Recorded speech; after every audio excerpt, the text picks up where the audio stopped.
Cape Verde has 500,000 people. Spain has 47 million. Spain has won a World Cup and two European Championships in a row and produces footballers the way other countries produce paperwork.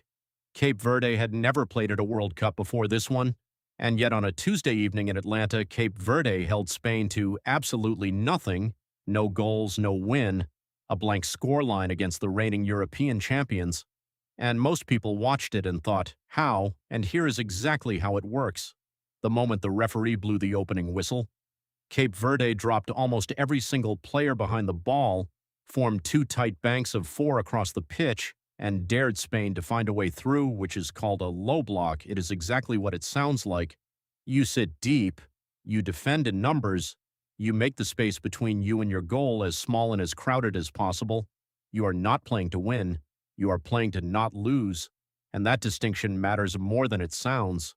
Because Spain want to pass the ball through you, short passes, triangles, movement. The entire Spanish system depends on space opening up between defenders, and a low block removes that space entirely. You cannot pass through a wall. You can only try to go around it, over it, or hope the wall makes a mistake. And Cape Verde made very few mistakes. Spain fired 27 shots, 27, and the Cape Verde goalkeeper Vozinha stopped every single one that mattered. 27 attempts, 0 goals, which is either a miracle or a masterclass depending on how generous you are feeling, and it is a masterclass. Here is where it gets genuinely interesting, because the low block is not a new idea, it is not a secret weapon. Every football coach on the planet knows it exists.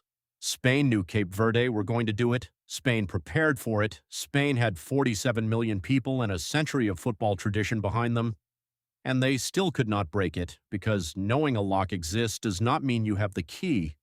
The low block works because football is not basketball. You cannot simply outscore the other team at will.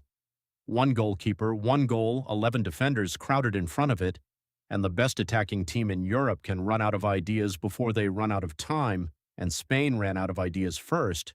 Cape Verde ran out of time second. The result was the same either way, and here is the wrinkle most people miss.